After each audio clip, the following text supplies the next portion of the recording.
Good morning, ladies and gentlemen. Welcome into a new edition Batter Up Podcast, sponsored by the Dugout of Millwood. Mike, the old ops guy, and we got our guy back, Danny Boy Reginald, back from his 1 week hiatus.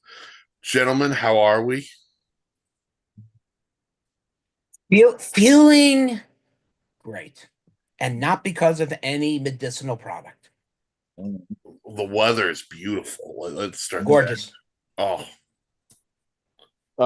So yesterday in softball, it was muddy around first base. We tried to take care of it. It didn't quite work.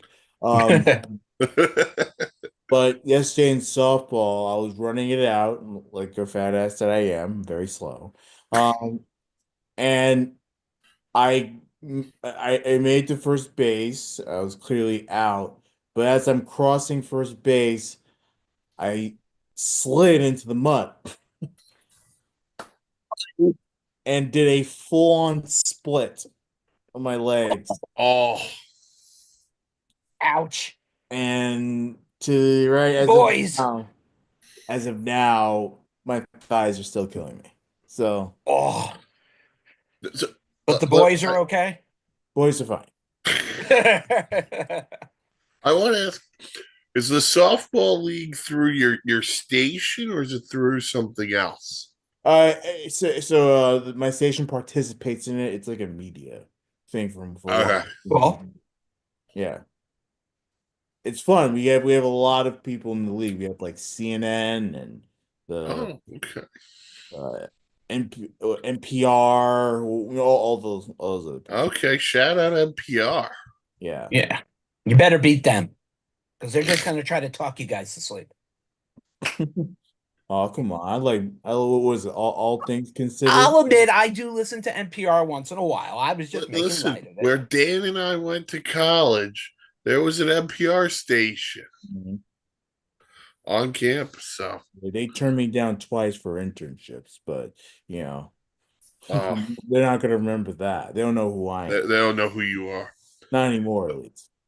Uh, But we did, Listen, yeah. I got a It's a nice sim. station too, by the way. Yeah. Very nice But station. I do have a similar story to that, Dan, because when I was a youth and at summer camp, we had what they called Jersey Day.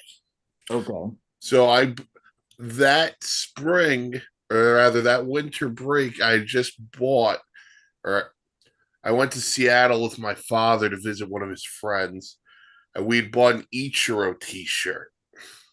Okay. So field was a little muddy playing kickball. I fall down in the mud and it ruined the Ichiro t-shirt. Well, that's a shame. Yeah. Name, bro. Yeah. So It sucks. the mud. Mud has always been a bitter enemy of a Yeah. big person. Yeah. Well, and look, for a baseball field, you know, it's okay to have a little bit, but like, can we have some dirt to treat it? Yeah, someone. Yeah. Get That's us my grounds only for let's criticism. go. That's my only criticism to the Montgomery County, Maryland Parks Department. Like, if you're gonna say your ball fields are ready to go after a period of rain, like actually treat it before people get there, you know? But well, whatever. Sure. I'm gonna get. I've said my piece. At least, at the very least, I have a thigh injury. So, you know. I love how we've opened this up to Yeah. mud, thigh. Yeah, here we go, baby. And baseball. And And baseball. baseball. We had plenty of that this Sunday. Oh, we got a lot to Great talk show. about. Let's start with the big news of the week. Mhm. And it is come down from Commissioner Rob Manfred that Pete Rose, along with Shoeless Joe Jackson, amongst other players, are now eligible to get into the Hall of Fame. There is a little bit of a segue. Remember, they will not be on ballots. They have to be voted in by veterans committees. Manfred basically said once they passed away, he feels now it is okay to bring them back. So, Yeah. Mark, I'll go to you first on that.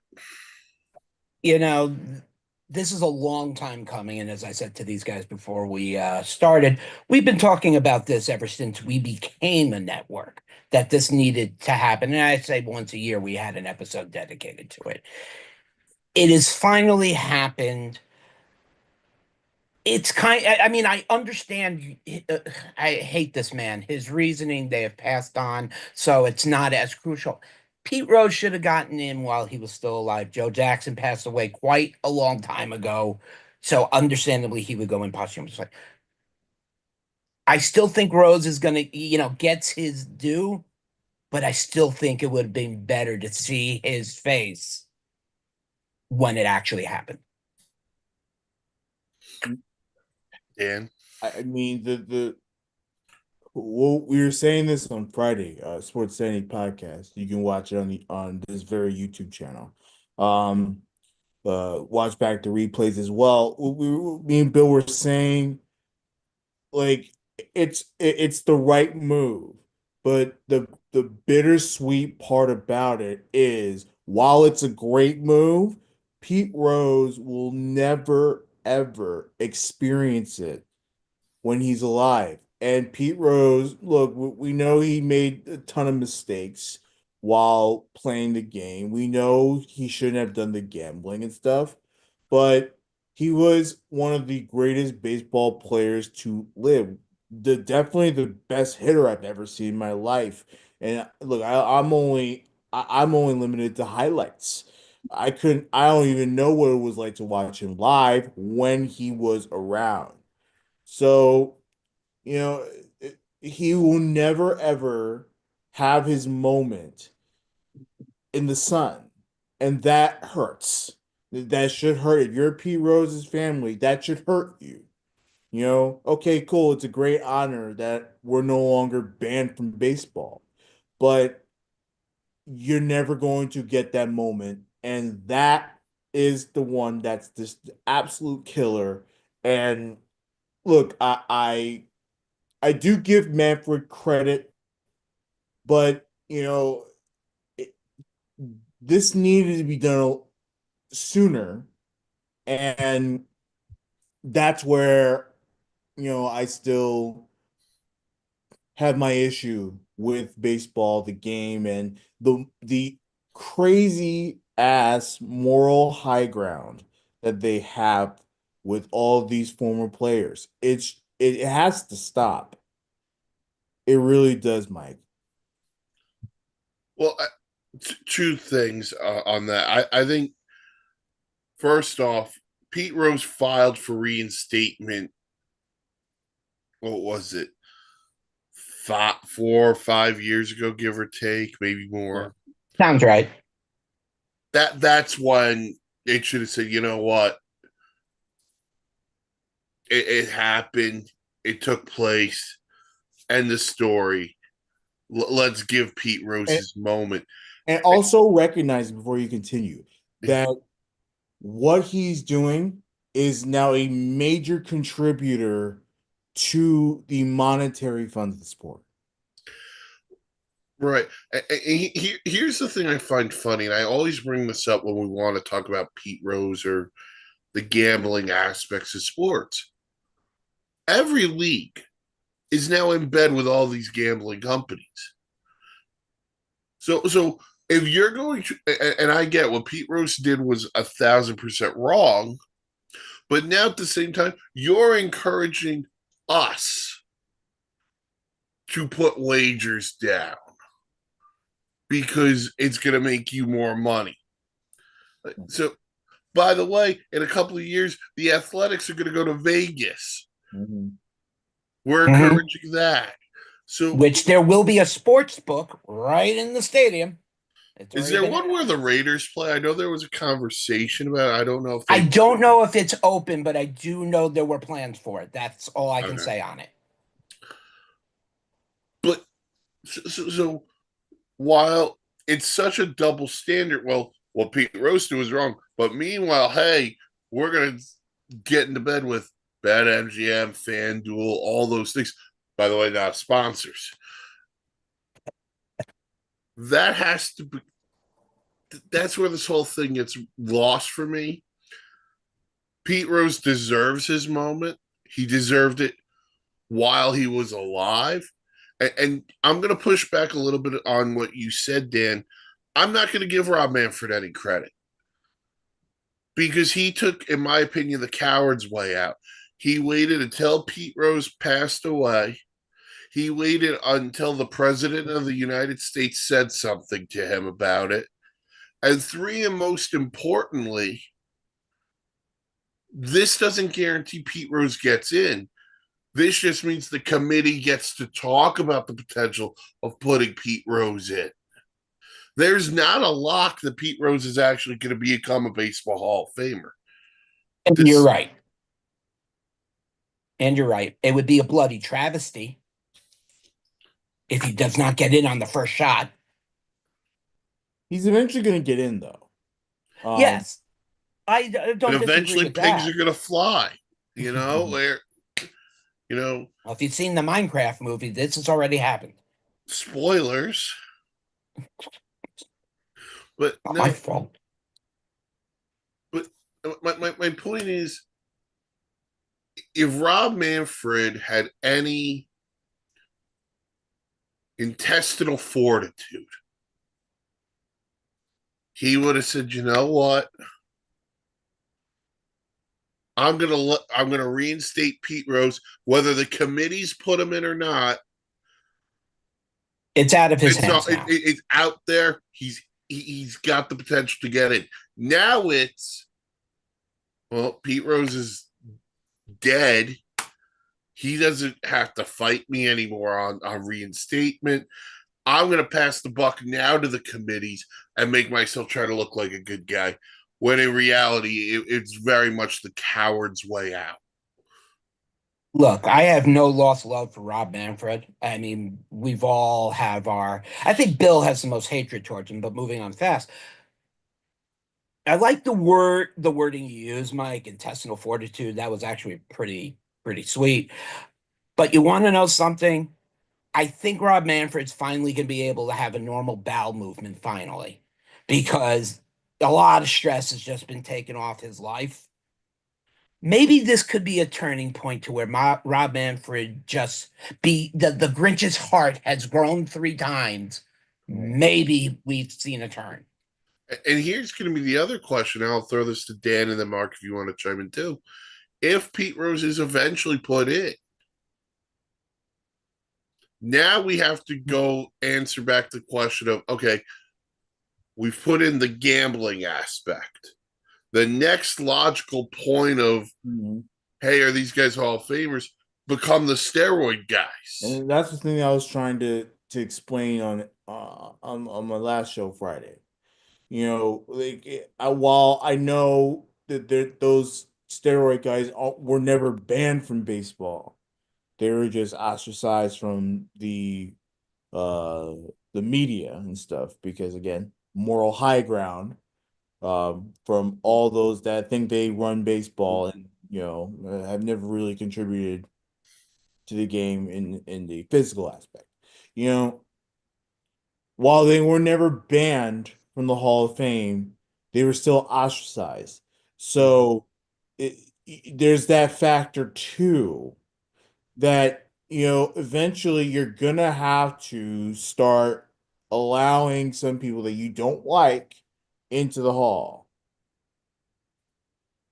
And to be quite honest, I think they should get a new ballot, because I don't think they were fairly treated during that ballot process. And here's the other part, and then Mark, I'll bring you in. If you want to acknowledge and you want to put, hey, suspicion of PEDs, or if it was somebody like Manny Ramirez who failed the drug test, was suspended for PEDs, you could probably get away with it. Yeah. But I don't know if the player will go for it, because then they have to potentially admit to something that they may or may not have done. We know who you are. Yeah. Well, what I want baseball to do is I want them, and look, Bud Selig would never do it. He's gonna be old as hell. And he'll die knowing that he allowed steroids in his game, By right? the way, he's in the Hall of Fame. The guy Exactly. who oversaw the steroid era is in. Yeah. Yet guys who potentially took the steroids, you can't vote for. Right. So what baseball needs to do is acknowledge that they allowed steroids in the game, willingly allowed Mhm. steroids in the game because they knew what it was doing to the product when it was struggling after that 94 strike. Let's be real about that. Yep. And Yep. acknowledge that and say, while we don't support it anymore, we should give these ostracized baseball players another crack, even if it's like a 3-year ballot or 4-year ballot. Like, even if it's just a small window that they get another crack with the baseball writers. I would try to eliminate a lot of the older baseball writers because I know they're going to lean a certain way. Try to get the younger ones in and see if they can get the 75%. I think a lot of them would have been close if it was just like the small young group of writers. Mark, you want to add in anything? It's hard to add anything as Mike and Danbury spoke and hit every nail on the head. When it comes for those players who did what they did, we know it was done. The motion of what was done for Joe Jackson and Pete Rose, I'm not saying it's going to happen this year, but there will be something along the lines of what Dan and Mike had said. I would say let's give it 2 years to get what they want to do taken care of, and rightfully so. And just to go off of Dan, you talked about the Hall of Fame ballot. I mean, I got who's eligible this year, right, or eligible next year, right in front of me, for the first time. Cole Hamels is not a Hall of Famer.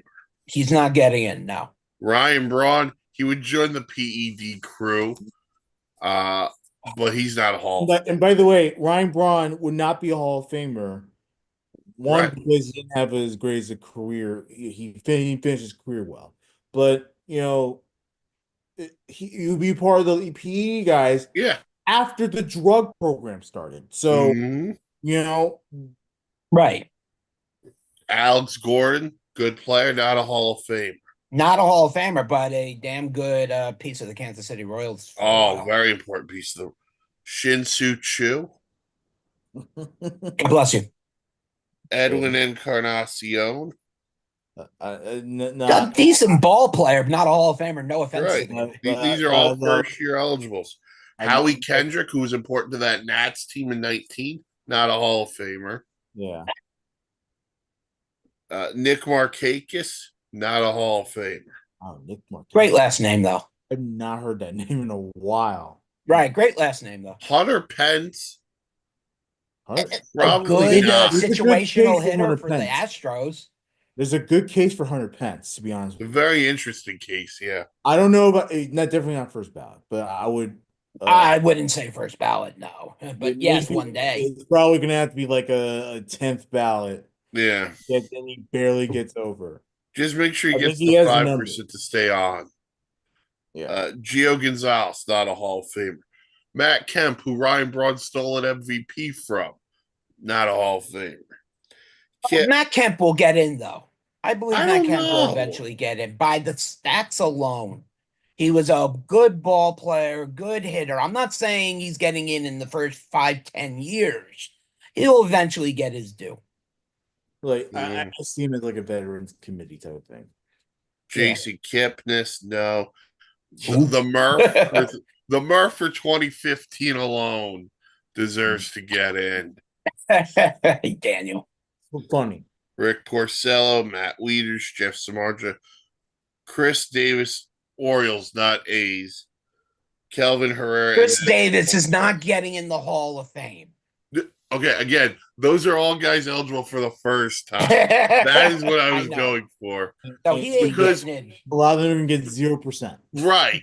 Yeah. To Dan, your point, I would rather replace those guys with a guy who has somewhat of a chance to maybe not even get to the 75% threshold yet, but slowly but surely can start the climb if we're going to give those guys a second chance.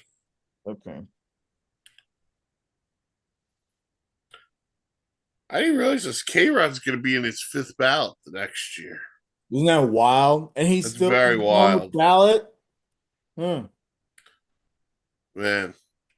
So we'll see what happens there. But again, Pete Rose, Shoeless Joe Jackson among two who are now eligible to get into the Hall of Fame because they've been reinstated. All right. Next on the agenda, we got to talk about the hottest team in baseball. And that would be the Minnesota Twins, who after last night have won 13 straight baseball games. And in the American League Central, they have brought themselves back to within, I want to say it's like 4 games, but let me just double check on that. Credit to the Tigers for a massive lead to start. The Tigers were the first team to 30 wins. Like, shit, bro. The Twins Minnesota is they're- 4 behind Detroit. the Twins are 4 So out, they're 26 and 20. and the Guardians are 4.5, and the White Correct. Sox are still a chance. But Wow. I mean, and Mark, this doesn't go without saying because we saw what happened the other day with the Twins with the Correa Byron Buxton thing. Carlos Correa went up on the injured list Yep. now. So That was a horrible collision. Yeah. oh, that collision. I always think of Mike Cameron and Carlos Beltran and That's the one I always go to in right field. And gotta get all their heads checked. No, that's Jeez. Well, I actually thought Mike Cameron's head rolled off, but that was okay. I mean, it was a tough collision. Well, both for Yeah. Carlos and Mike Cameron. You know. Yeah. So the Twins have not lost a game since May. Looks like May 2nd here. Yeah. And then and get this. Since giving up 6 runs at Baltimore, the last 3 starters for the Twins have gone shutout. The Twins pitching is not giving up a run last 3 games, which They've is outscored teams 14-0 in those 3 games. which is that's a good sign for the pitching. Obviously, not just for the starting pitching, but for the bullpen as well. Oh, So- Duran at the back end. That dude could throw heat. So they are, I would say, look, they're facing the Brewers. Brewers are terrible. But but what I will say is they're on a roll. Like the Twins hitting's on a roll. Yeah. Pitching is on a roll, and slowly, and I'll give them credit.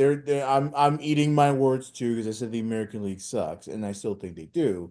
But you got some strong points that I never really thought about, and that's.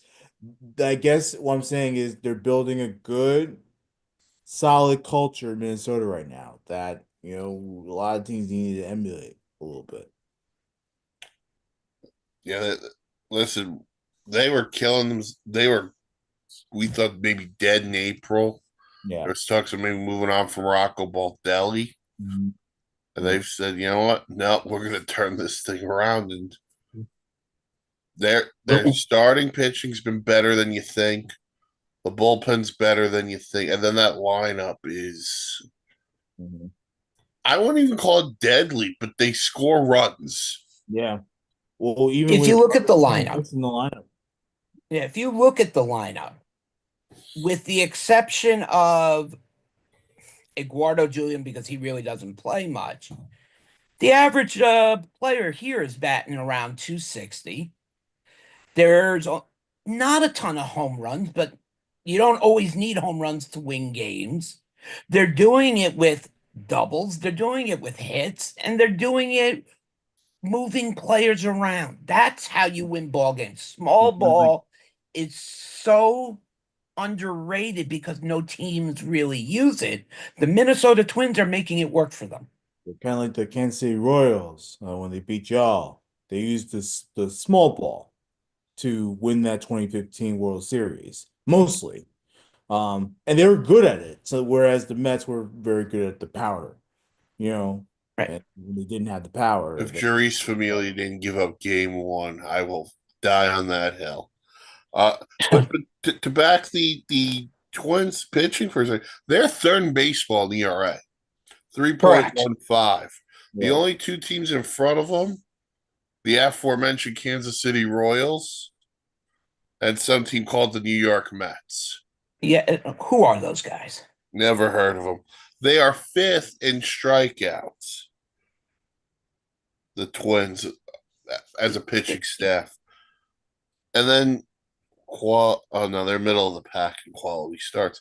But it's not just one guy.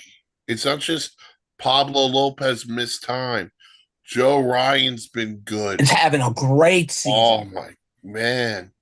Joe hasn't 4.2 been with a that good 2.42 since ERA. Joe Nathan. You know, each one of their pitchers as of lately, as you look at their ERAs, you got Joe Ryan at 2.42, Bailey Ober 3.72, and Chris Paddock. I'm just going to take the top three. He's the only one really having a rough start at 4.05, but the lineup is doing what it needs to do to keep these games as close. And obviously, they're doing obviously right now more than that as they're on their way to 20. And by the way, a 4.05 ERA today is not terrible. No, Just a in little today's early to terms, have. no. In today's terms, no. You would, if you would look 15 years ago, you see somebody with a 4.05 ERA, you're staying away from the guy. So, Nowadays, that's a number 3 starter for some teams. and for better teams, that's a long reliever. Yeah, so Twins have won 13 in a row. They wrap up their series in Milwaukee today, and then they will play Cleveland and Kansas City this upcoming week. So, big week for the Minnesota Twins. All right. Then we had a story break yesterday. For the third time in less than a week, a manager has lost his job. Brandon Hyde of the Baltimore Orioles fired. The Orioles, being the biggest disappointment in baseball so far, are 15 and 29, 10 and a half games in back of the Yankees in the American League East. I mean, Dan, you're down in that area, so I'll just start with you. It sucks because there was a lot of hope with Hyde, a lot, and he did somehow change things for the Orioles. But ultimately, man, like what it came down to was the fact is your team is not winning. And look, part of this is on the management, upper management. We're not going to sugarcoat that, but there's still talent on this team, and you're not getting the most out of the talent. You're not winning, so that you do have to blame the manager a little bit. It's not fair because the team sucks, but you still have talent on the team to at least compete. Like they're not even competing. Like I watched the game against the Nats yesterday, and everyone looks lost. Even Cedric Mullins, who I praise from time to time, looked lost in the outfield. So I understand the move, and it hurts, but right now the Orioles they need a massive overhaul within that team, and soon because they have the money now to build a ball club the way that a lot of teams build ball clubs, right? By signing, paying. smartly, obviously. And then overhaul everybody and reevaluate. I would try to see, since he's wide open, just for culture sake, to achieve what you can get out of Buck Showalter. I know You it's a bring Buck back. I know it's not necessarily the greatest move because Buck is getting older and the game is passing him by a little bit. And the way they're doing things in baseball, the criteria to being a manager is drastically different than when Buck was a manager. But this is not necessarily a long-term plan. This is just to get people into the organization. I think Buck's an interesting name to go back there, but Mark, go ahead. When you look at Baltimore, one thing stood out clear last year. They were the team that was being built to make the Yankees actually have a little bit of quiver in their legs. Once they let Anthony Santander go, and then they bring in Charlie Morton to try to appease the fans, you just lost the center of your lineup basically around 5, 6, and you did nothing to replace him. So you're losing that RBI power that he had. But you still have all these young guns. What is going wrong? Well, they remind me of a team like last year who then finally woke up after a McDonald's character came in and threw out a first pitch. They remind me of the New York Mets last year. Can't get anything right, can't get it going. And then all of a sudden, boom. I'm not counting Baltimore out. I'm not saying they're going to challenge for first place either. I am willing to say they finish in third in the AL East. And that's even higher than what I had in my notes here. So I, backed it down a little bit, but they are not going to finish last. They're going to make a run and maybe make a couple of good moves at the deadline. I'm happy you brought up the word deadline because that's where I want to go to. Okay. Thank God I did something right. But I want to go in a time machine to last year's trade deadline. Okay. The Baltimore Orioles were right there with the Yankees in the division. And we kept saying, as long as you got Corbin Burns, you got a chance. The problem was they didn't have anyone behind Corbin Burns. Grayson Rodriguez, as good as he could be, he's hurt more often than not. They needed to solidify the rotation, and they wound up trading top prospects for a guy in Trevor Rogers who isn't even on your big league club right now. He might be in AAA. He might be touring with his dad, Kenny Rogers, for all I know, or finding out if Roy Rogers is still a real person. And then you go into the winter. Everyone and their mother said, if you can't re-up Corbin Burns, you got to bring in an ace, whether it's Garrett Crochet or whoever you want to trade for. You got to come up with something. They didn't do a damn thing. Mark, to your point, they brought in Charlie Morton. Charlie Morton is 43 years old. What is he going to give you? And they brought in some Japanese guy named Shigunao. I don't know how to say it. Mm-hmm. He's been okay. But at the top of that rotation sucks. And you can't out-hit every mistake your pitchers make. And now you are wasting away a core with Adley Rutschman, who has not had a good year. No, and that's been big disappointment. Gunnar Henderson missed the first couple of weeks. He looks like he's getting going right now. Dan, you Jackson brought up Holiday has started to heat up a little bit. Holiday's getting going. Cedric Mullins has had a nice year with the bat. He might be an interesting Defense has trade been deadline. very good from Cedric Mullins this year, though. He's going to be an interesting trade deadline candidate. Mm-hmm. But you have this young nucleus, and you didn't back it up with a new owner who was willing to spend the damn money, who needed to spend the damn money, but you chose not to.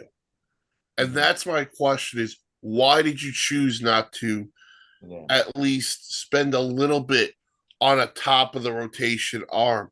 You needed it. The world knows you needed it. And you just sat there. And then, Mark, to your point, Santander signs with Toronto. What was it, 5 for 100 on the dot? You couldn't match. Yeah, I believe it. It's right there. Yes. You couldn't match that. Come on. No. I don't get. Sorry, Mike.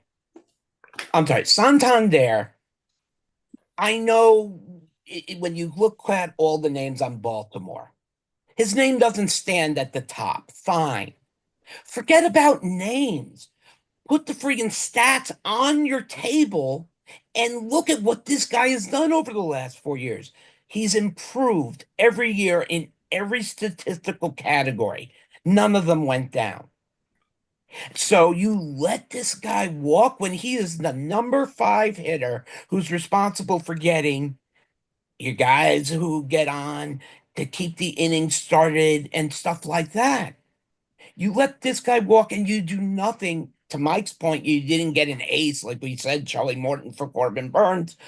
They got nobody to replace the numbers that Santander were. You want to know why Baltimore's the way it is?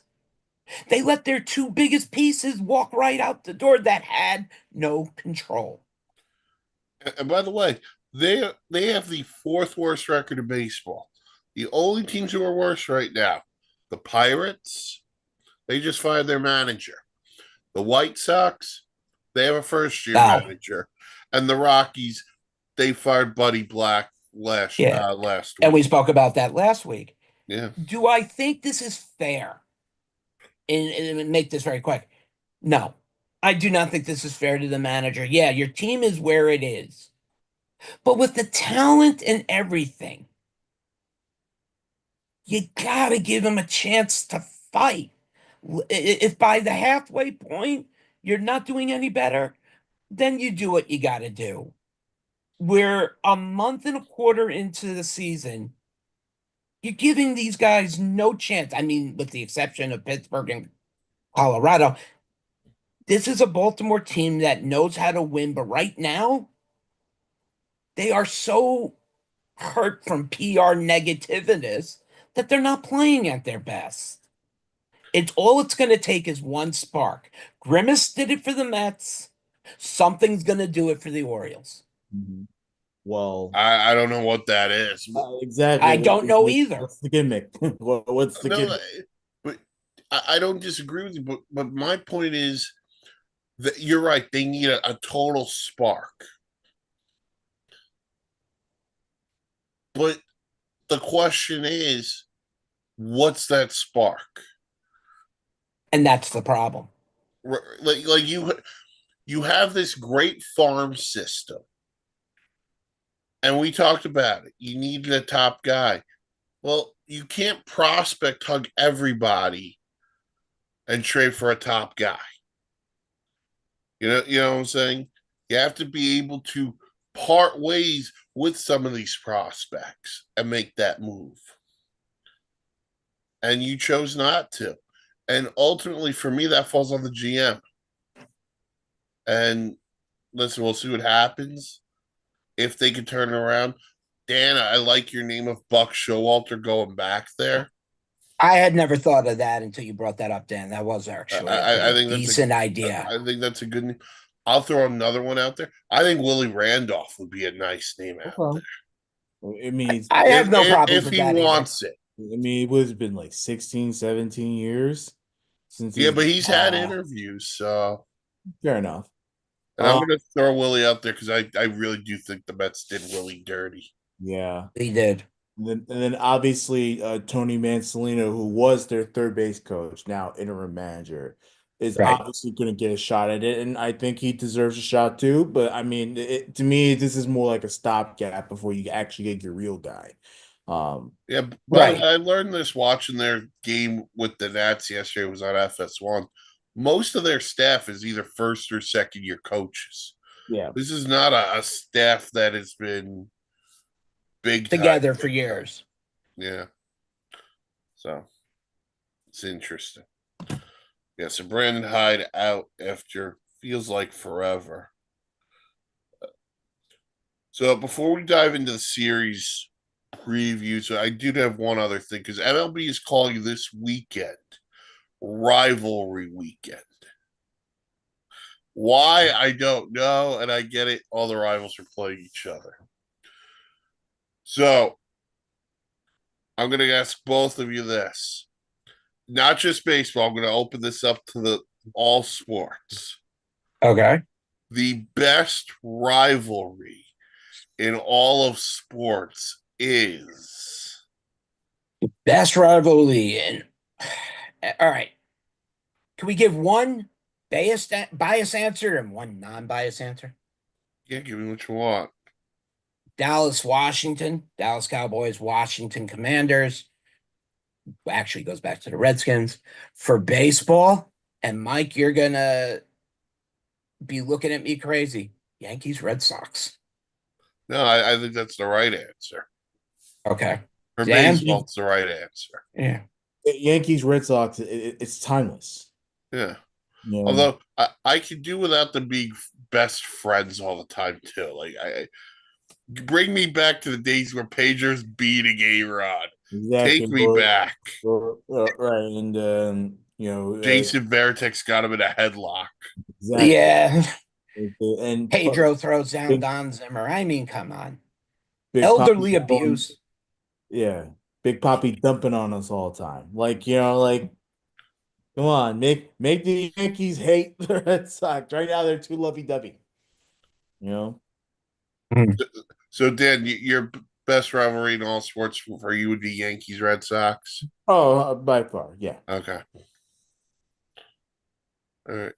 I'm gonna just go college, Michigan, Ohio State. Yeah, sure, why not? Listen, Michigan beating Ohio State this year, then wanting to plant the flag, Yeah, and then they should. all hell broke still, loose. I'm still upset that they didn't really get to do that because they snatched that pretty quick. So I was It like, was the most fight Ohio State had showed all day. yeah, yeah. Ohio State was terrible that game. They were Yeah. awful. Yeah, great rivalries across the board, in all sports. So, MLB, shout out to you for rivalry weekend. On to some series over the next week. We'll have our eyes on. Mark, we got a rematch of the '86 World Series as the Mets head up to Fenway. Ugh, God. It's gonna be, I mean, the weather for me, when you play in Boston, you want the right weather. So that ball is gonna carry over the monster. It's supposed to be a nice week. It's gonna be a competitive series, but with the loss of Tristan Casas and a lot of the off-field problems has played a little bit in with Boston, I'd say the Mets takes 2 out of 3. Now, the Red Sox will get Walker Bueller back, it looks like Tuesday, and they'll face Garrett Crochet Wednesday. So we'll see what happens there. Dan, the Yankees welcome the Rangers to the Bronx, and not the New York Rangers, the Texas Rangers. Uh, I mean the Rangers are okay. Um, the Yankees should be better. I know they're in a easier division, but I think the Yankees should be able to pull off that series, even if it's not necessarily sweeping them, but taking the series. Yeah, we got the Guardians and the Twins. We talked about earlier how well the Twins are playing.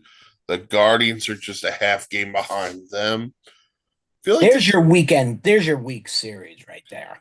The series I of the feel like week. I that's mean, Cleveland every year. Yeah. We expect them to kind of take that downfall, but they're just no. We're pretty good. You don't quit. Right. They don't quit. There's no No. quit in Cleveland. There's the Rock and Roll Hall of Fame. Exactly. We got the pot. Oh, go ahead, Dan. That's gonna be a good series. Yeah. We got the Padres and the Blue Jays going at it in Toronto.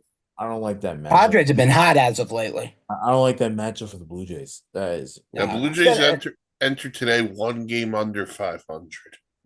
and those poor souls in Toronto. I mean, I don't know what else to say. I'm at a loss for words. I don't know what else to do to try to save that ball club. Yeah, me. Rematch of the 06 World Series. The Tigers go to St. Louis. For as well as the Twins have played the Cardinals too. They got it. They ended with the Mets and they started playing well. Yeah. Cardinals that they're on a streak. When I was there, they're I think 8 games. I haven't followed them all week, but they've been playing great baseball too. They're 9-1 in their last 10. 9-1. Yeah. Okay. And then they face the Tigers, who they're at 30. Best record in baseball right now. A tremendous job. Like what a team that they're building there in Detroit. Everyone is contributing. Yeah, they're getting contributions from guys like Justin Henry Malloy. What? Javi Baez is playing center field. And he's actually not doing a bad job. No, he's playing really well. It's weird, but yeah, he's actually. It's like with Houston putting Jose Altuve in left. I saw them put him in center. I'm like, this will be fun to watch him, and he's proved me wrong. But He's the played a difference between decent center Altuve field. and Baez, though, is anything over Altuve's head is pretty much out of the ballpark anyway. Pretty much true because of the way those boxes. stadium is set up. So I never looked at it that way, so I guess that makes kind of sense putting him in left field until he runs into the scoreboard and knocks himself out. We got a rematch of the 2014 World Series when the Royals go to San Francisco. Another good series. Yeah. I mean, I know the Royals are down, but the Royals are right there. They're 25-22. Oh, I know. And then the D-backs go to LA and they play the Dodgers. If you look at the NL West, it's 3 games, really, that separate the top 3, and Arizona's 5 out. So This is going to be probably one of the more closer endings of all the divisions that are out there. And the Dodgers have a ton of pitching injuries. That is true. Blake Snell. What does that mean? Will we see Shohei Ohtani pitch this season? Yeah, I think they're going to do it post All-Star break. Yeah, they have built him up. It's gonna take a while. Yeah, Snell's out. Glasnow's out. They just put Sasaki on the injured list. Yeah, they did get. There's your Kershaw 1, back 2, and 3 starting pitchers right there. There's your starter, your second, and your third. Currently, you don't have real pitching. You got a problem. Well, you got Yoshinobu Yamamoto, who's been awesome. He's been awesome, but that's it. It's one guy. He can't pitch every day. So then you have Yamamoto, and then you're gonna insert some young long. Yeah, Kershaw's back. Gonsolin's back. It's just going to be interesting. But there's one thing that LA can do that a lot of teams can't.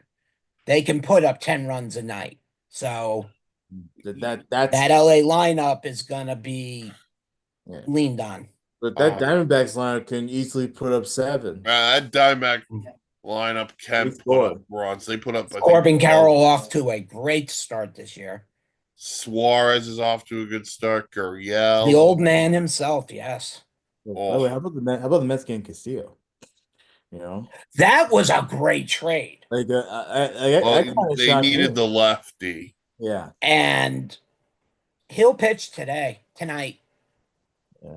if needed, Yeah.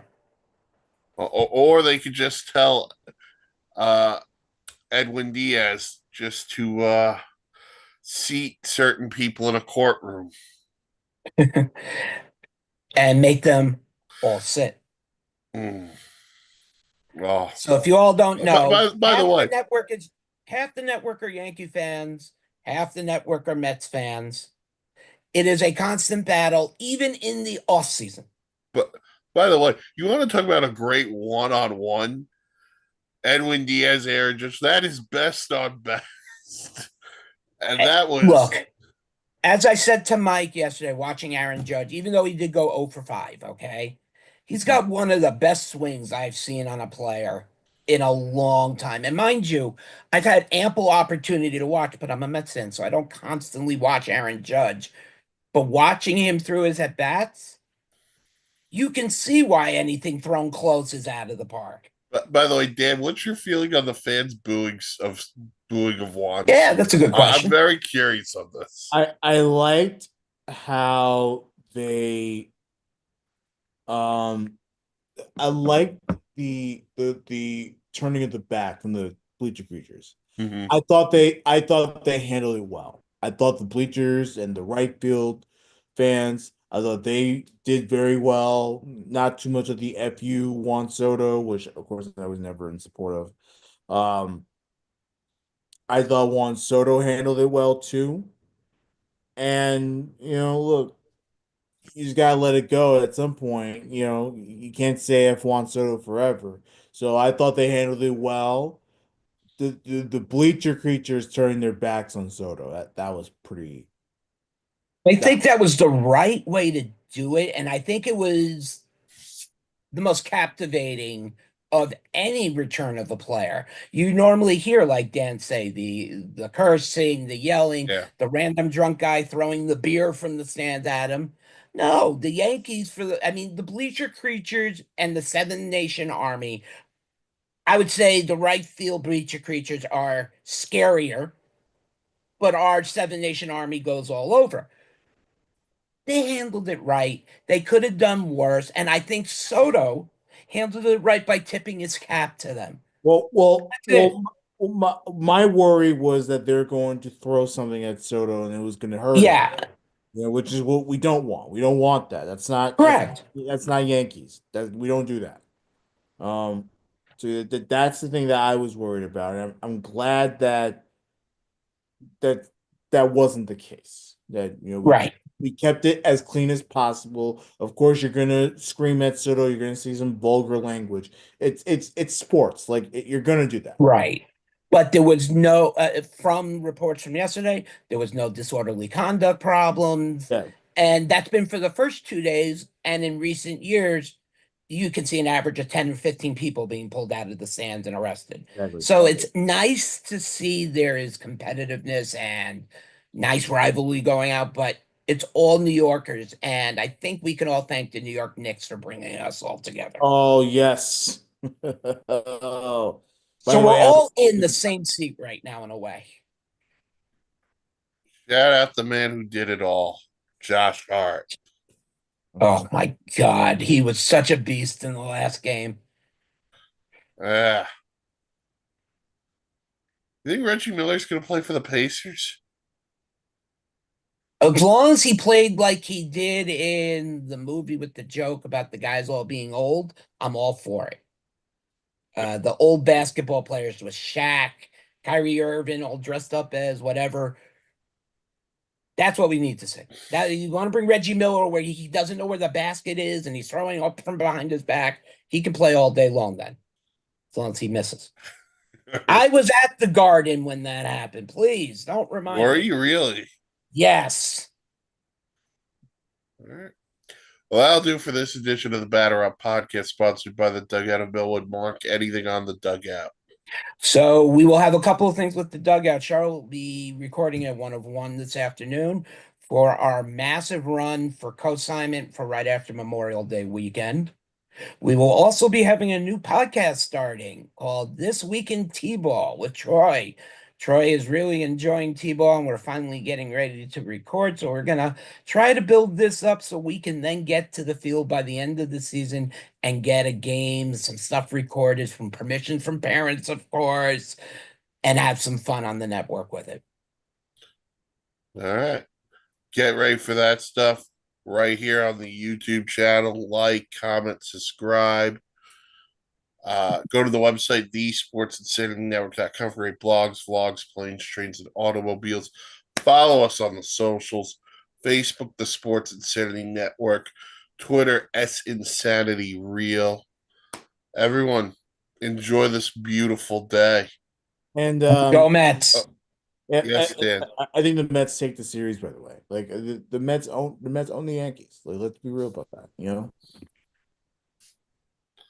Well, let's go Mets. We'll catch you on the flip.